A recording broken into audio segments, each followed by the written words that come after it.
ನಾಡ್ ಮ್ಯಾಲಿನ್ ನಾಗರ ಪಂಚಮಿ ನಾರೇ ರಬ್ಬ ಏನ ಗುಬ್ಬ ಮಣ್ಣ ಪೂಜೆ ಮಾಡ ಬನ್ನಿ ಗುಳ್ಕಂ ಮಾಡದಕ್ಕ ನಮ್ಮ 18 ದಿನಸಿನ ಭತ್ತಗಳ ಪೂಜೆ ಮಾಡದಕ್ಕ ನಾವ್ 6 ಮಂದಿ ಮೀರಿದವರು ಜೋಕಾಲಾಡದಕ್ಕ ತಂಗಿ ಜೋಕಾಲಾಡದಕ್ಕ. ನಮಸ್ಕಾರ ವೀಕ್ಷಕರೇ, ಶುಭೋದಯ. ತಮ್ಮೆಲ್ಲರಿಗೂ ನಾಗರ ಪಂಚಮಿ ಹಬ್ಬದ ಹಾರ್ದಿಕ ಶುಭಾಶಯಗಳು. ಹಾಗೆ ಕೆಪಿ ನಂಜುಂಡಿರವರ ಲಕ್ಷ್ಮಿ ಗೋಲ್ಡ್ಸ್ ಪ್ಯಾಲೇಸ್ ಅರ್ಪಿಸುವ ಬೃಹತ್ ಬ್ರಹ್ಮಾಂಡ ಕಾರ್ಯಕ್ರಮಕ್ಕೂ ಪ್ರೀತಿಯ ಸ್ವಾಗತ. ಬನ್ನಿ ಗುರೂಜಿಯವರನ್ನ ಕಾರ್ಯಕ್ರಮಕ್ಕೆ ಸ್ವಾಗತಿಸಿಬಿಡೋಣ.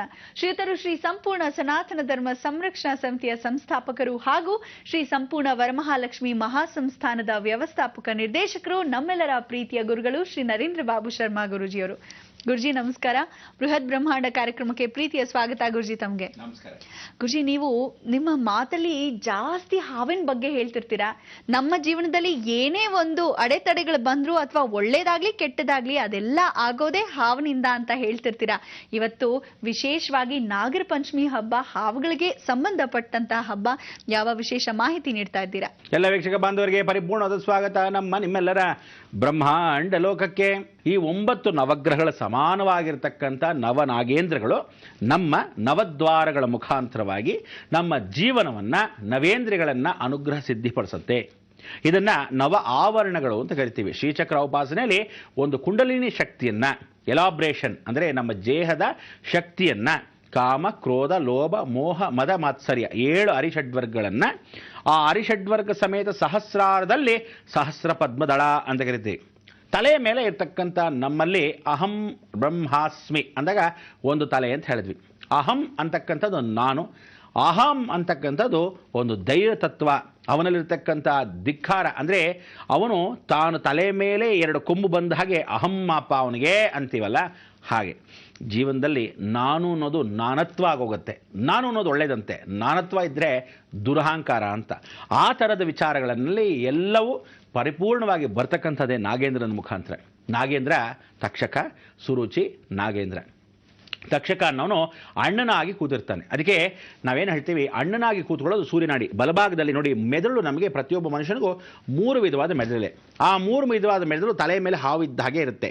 ಅದು ಹಾಗೇ ಬಂದಾಗ ಕುಂಡಲಿನಿ ಶಕ್ತಿ ಗುದದ್ವಾರದವರೆಗೂ ಬೆನ್ನಿನ ಮೂಳೆಯಲ್ಲಿ ಬಂದಿರತಕ್ಕಂಥ ಸರ್ಪಯೋಗ. ಈ ಸರ್ಪಯೋಗದಲ್ಲಿ ಈ ಕುಂಡಲಿನಿ ಶಕ್ತಿ 6 ಅರಿಷಡ್ವರ್ಗಗಳು, ಕಾಮ, ಕ್ರೋಧ, ಲೋಭ, ಮೋಹ, ಮದಮಾತ್ಸರಿಗಳು. ಇದನ್ನ ಪರಿಪೂರ್ಣವಾಗಿ ಹೇಗೆ ಅಂದರೆ, ಹಿಂಬದಿಯಲ್ಲಿ ಹಾಗೆ ಬಂದಾಗ ಮುಂಬದಿಯಲ್ಲಿ ಹೇಗೆ ಬರುತ್ತೆ? ಮೂಲಾಧಾರ, ಸ್ವಾಧಿಷ್ಠಾನ, ಮಣಿಪುರ, ಅನಾಹತ, ವಿಶುದ್ಧಿ, ಆಜ್ಞ, ಸಹಸ್ರಾರ. ಷಟ್ಚಕ್ರ ಉಪಾಸನೆಯನ್ನ 6 ಚಕ್ರಗಳ ಆಕ್ಟಿವೇಶನ್. ಈ 6 ಚಕ್ರಗಳ ಜೊತೆ ಸಹಸ್ರಾರ ಮೇಲು ತಲೆಯಲ್ಲಿ ಯಾವತ್ತು ಹಾವಿನ ಹೆಡೆ ಇದೆ. ಈ ಹಾವಿನ ಹೆಡೆ ಇರತಕ್ಕಂಥ 3 ತಲೆಮಾರಿಗೆ ತಕ್ಷಕ ಅನ್ನೋನು ಬಲಭಾಗದಲ್ಲಿ, ಸುರುಚಿಯನ್ನು ನಾಗದೇವತೆ ಮಧ್ಯಭಾಗದಲ್ಲಿ, ಪ್ರಾಣ ಬರೋದು ಅಲ್ಲೇ ಪ್ರಾಣ ಹೋಗೋದು ಅಲ್ಲ, ಅಪಾನ ಸ್ವಾನ ಅಂದಾಗ ತಲೆ ಮೇಲೆ ಅಕ್ಷತೆ ಹಾಕೊಳ್ಳಿ ಅಂದಾಗ ಹಾಕೊಂತೀವಿ. ಆ ವಿಶೇಷವಾಗಿ ಬ್ರಹ್ಮ ಕಪಾಲ ಅಂದರೆ ಹಿಂದ್ಗಡೆ ಜುಟ್ಟು ಬೆಳೀತಕ್ಕಂಥದ್ದು. ಪ್ರತಿಯೊಬ್ಬ ಮನುಷ್ಯನಿಗೂ ಒಬ್ಬ ಬ್ರಾಹ್ಮಣ ತತ್ವದಲ್ಲಿ ಶಿಕೆ ಅಂತ ಇಟ್ಕೋಬೇಕು. ಎಲ್ಲರೂ ಇಟ್ಕೋಬೋದು, ಆದ್ರೇನು ಅಂದರೆ ಕೆಲವರಿಗೆ ಪ್ರೆಸ್ಟೀಜ್, ಜುಟ್ಟೇನು ಇಟ್ಕೊಳ್ಳೋದು ಅಂತೀವಿ. ಹಾಗೆ ಆ ಜುಟ್ಟನ್ನು ಶಿಕೆ ಅಂತೀವಿ, ಬ್ರಹ್ಮರಂಧ್ರ. ಆ ಬ್ರಹ್ಮರಂಧ್ರವನ್ನು ಪರಿಪೂರ್ಣವಾಗಿ ಬ್ರಹ್ಮ ಕಪಾಲದಲ್ಲಿ ತಲೆ ಮೇಲೆ ಹೊಡಿಬೇಡ್ರೋ ಅಂತಾರೆ. ಆ ಬ್ರಹ್ಮ ಕಪಾಲ ಅನ್ನೋದು 6 ಸೆನ್ಸ್ ಆಕ್ಟಿವೇಶನ್. ಹೀಗೆ 3 ಮೆದುಳಾಗಿ ಜಾಯ್ನಿಂಗ್ ಫೇಸಿಂಗ್ ಅಲ್ಲಿ ಆ 3 ಕಾಯ, ವಾಚ, ಮನಸ್ಸ. ಮನಸ್ಸು ಅನ್ನೋದು 2 ಆಗಿರುತ್ತಂತೆ. ಬೇಕಾದಾಗ ಬೇಕು, ಬೇಡದಾಗ ಬೇಡ, ಬೇಕಾದಾಗ ಬೇಕು, ಬೇಡದಿದ್ದಾಗ ಬೇಡ, ಚೇಂಜ್ ಆಗ್ತಿರುತ್ತೆ. ಆ ಫ್ಲಕ್ಚುಯೇಷನ್ ಎಲ್ಲಾಗುತ್ತೆ ಅಂದರೆ, ಸುರುಚಿನವಳು ತಾಯಿ ಹೆಣ್ಣಾಗಿ ನಾಗೇಂದ್ರ ದೇವತೆಗೆ ಹೀಗೆ ಹೋಗುತ್ತೆ, ಈ ಕಡೆ ತಕ್ಷಕ ಅಂತ ಹೋಗ್ತಿರುತ್ತೆ. ಈ ತಲೆಯ ಭಾಗದಲ್ಲಿ ಹಾವಿನ ತತ್ವದಲ್ಲಿರ್ತಕ್ಕಂಥ ಈ ದೇಹವನ್ನು ಕಂಟ್ರೋಲ್ ಕೆಪಾಸಿಟಿ ಕುಂಡಲಿನಿ ಶಕ್ತಿ. ಯಾವಾಗ ಮನುಷ್ಯ ಕೂತ್ಕೊಂಡಾನೆ ಆ ಜ್ಞಾನ ಚಿನ್ಮುದ್ರೆಯಲ್ಲಿ ಕೂತ್ಕೊಂಡಾಗ ಆಜ್ಞಾಚಕ್ರದ ಮುಖಾಂತರ ನಮ್ಮಲ್ಲಿ ಇರ್ತಕ್ಕಂಥ ಆಕ್ಟಿವೇಶನ್. ಇದು ಯಾವಾಗ ಆಕ್ಟಿವೇಶನ್ ಆಗುತ್ತೆ? ತಂಗೀರು ಅಂದರೆ ಋಣವನ್ನು ತೀರಿಸ್ಕೊಳ್ತಕ್ಕಂಥವ್ರು. ನಾಗೇಂದ್ರ ದೇವತಾ ಅಂದರೆ ಹಾವಾಗಿ ಇರತಕ್ಕಂಥ ಯಾವುದೇ ನಾಗರಹಾವು ಹೆಣ್ಣೆ ಹೊರತು ಗಂಡಲ್ಲ. ತಲೆಗೆ ಹಾಕೊಂಬಿಡಿ, ಬಸ್ಕೊಂಬಿಡಿ. ಯಾವತ್ತಿದ್ರೂ ನಾಗರಹಾವು ಹೆಣ್ಣೆ, ಗಂಡ ಸಾಧ್ಯವೇ ಇಲ್ಲ. ಗಂಡಿಗೆ ಬರ್ತಕ್ಕಂಥದ್ದು ಯಾವತ್ತಿದ್ರೂ ಸರಸಸಲಾಪಕ್ಕೆ ಪರಿವರ್ತನೆ ಆಗೋಕ್ಕೆ ಯಾವತ್ತಿದ್ರೂ ಕೆರೆ ಹಾವುಗಳು. ಆದರೆ ರಾಜನಾಗನಾಗಿರ್ತಕ್ಕಂಥ ಒಂದಕ್ಕೆ ಮಾತ್ರ ನಿಜವಾದ ಹಾವಿನ ಸ್ವರೂಪ ಗಂಡು ಹೆಣ್ಣು. ಅದಕ್ಕೆ ತಕ್ಷಕ ಅಣ್ಣನಾಗಿರ್ತಕ್ಕಂಥ ಹಾವು, ಅದಕ್ಕೆ ರಾಜನಾಗ. ಅವನ್ನ ನಾಗೇಂದ್ರ ಅಂತ ಕರೀತಕ್ಕಂಥವನು. ಸುರುಚಿ ಅನ್ನೋಳು ಹಾವುಗಳಿಗೆ ತಾಯಾಗಿರ್ತಕ್ಕಂಥವಳು. ಈ ನಾಗರ ಪಂಚಮಿ ಅಂದರೆ ಪಂಚೇಂದ್ರಿಯಗಳಲ್ಲಿ ಅವರುಗಳು ಅಮೃತ ಕಲಶವನ್ನು ಕುಡಿಯೋಕ್ಕೋಸ್ಕರ ಜೀವಂತವಾಗಿದ್ದಾಗ ತಾಯಿಗೆ ಆಜ್ಞೆಯನ್ನು ಪರಿಪಾಲನೆ ಮಾಡೋಕ್ಕೋಸ್ಕರ ಗರುಡನ ಅಂದರೆ ವಿನೂತ ಅಂದರೆ ಕಶ್ಯಪನ ಎರಡನೇ ಹೆಂಡತಿ, ಆ ಇಬ್ಬರಲ್ಲಿ ಪರಿವರ್ತನೆ ಮಾಡೋಕ್ಕೋಸ್ಕರ ಅವಾಗೆ ಸೇವಕಿಯಾಗಿ ಪಟ್ಟವನ್ನು ಕೊಟ್ಟಿರ್ತಾರೆ. ಈ ಸೇವಕಿಯಾಗಿ ಪಟ್ಟ ಕೊಟ್ಟಾಗ ನೀನು ಹೋಗಿ ಅಮೃತ ಕಲಶ ತೊಗೊಂಬರ್ಬೇಕು. ಇಂದ್ರಲೋಕದಲ್ಲಿ ಇರ್ತಕ್ಕಂಥ ಅಮೃತ ಕಲಶವನ್ನು ತೊಗೊಂಬಂದ್ರೇ ಜ್ಞಾನ ಚಿನ್ಮುದ್ರೆ. ಅದಕ್ಕೆ ಬಲಭಾಗದಲ್ಲಿ ಸೂರ್ಯನಾಡಿ, ಎಡಭಾಗದಲ್ಲಿ ಚಂದ್ರನಾಡಿ, ಈ ಎರಡೂ ನಾಡಿಗಳ ಸ್ವರೂಪದಲ್ಲಿರ್ತಕ್ಕಂಥ ಸರ್ಪಕ್ಕೆ ಜಗಳವನ್ನು ಮಾಡಿ ಗರುಡ ಆ ಸುದರ್ಶನ ಚಕ್ರವನ್ನು ಮುರಿದಾಕಿ ಇಂದ್ರಲೋಕದಿಂದ ತಂದಿರೋ ಅಮೃತ ಕಲಶವನ್ನು ನಾಗೇಂದ್ರನಿಗೆ ಬಂದು ಒಪ್ಪಿಸಿದ ದಿನವೇ ಇವತ್ತಿನ ದಿವಸ. ಅದಕ್ಕೆ ಗರುಡನ ಸ್ಮರಣೆಯನ್ನು ಮಾಡ್ಕೊಳ್ತಕ್ಕಂಥವ್ರು ಯಾರದ್ದಾದರೂ ಇವತ್ತಿನ ದಿವಸ ಸಾಧಾರಣವಾಗಿ ಮಾಡ್ಕೊಳ್ಳಲ್ಲ, ಹಾವಿಗೆ ವಿರೋಧವಾಗ್ತೀವಿ ಅಂತ. ಆದರೆ ಗರುಡ ಪಂಚಮಿ ಅನ್ನೋದು ಗರುಡ ತಾನು ನಾಗೇಂದ್ರನಿಗಿಂತ ಚಿಕ್ಕವನು. ಯಾಕೆಂದರೆ ಕಾಶ್ಯಪ ಋಷಿಗಳ ಮಗನಾದ್ರೂ ಎರಡನೇ ಮಕ್ಕಳ ಸಂದೆ ಅಂದರೆ ಆ ಒಂದು ಸಂತಾನ ಅಭಿವೃದ್ಧಿ ಆಗಿದ್ದು ಯಾವಾಗ ಅಂದರೆ ನಾವುಗಳು ಹಾವಿಗಿಂತ ಕಮ್ಮಿ ಅಂತ. ಇವರೆಲ್ಲ ಅಣ್ಣ ತಮ್ಮಂದು ಸಹೋದರ ಭಾವ. ಮೊದಲನೇದೇ ಅರುಣೋದಯ.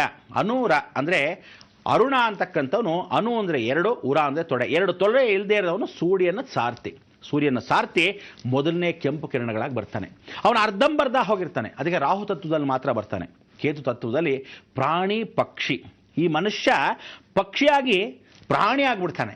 ಪ್ರಾಣಿಯಾಗಿ ಹಾರಕ್ಕೂ ಬೆಳೆಸೋ ವಿಶೇಷವಾಗಿ ಜೀವಜಂತುಗಳ ಒಂದು ಆಹಾರವನ್ನು ಅವನು ಶೈವ ಧರ್ಮ ಅಶೈವ ಧರ್ಮ ಆಗಿರ್ತಕ್ಕಂಥ ವಿಧಾನ.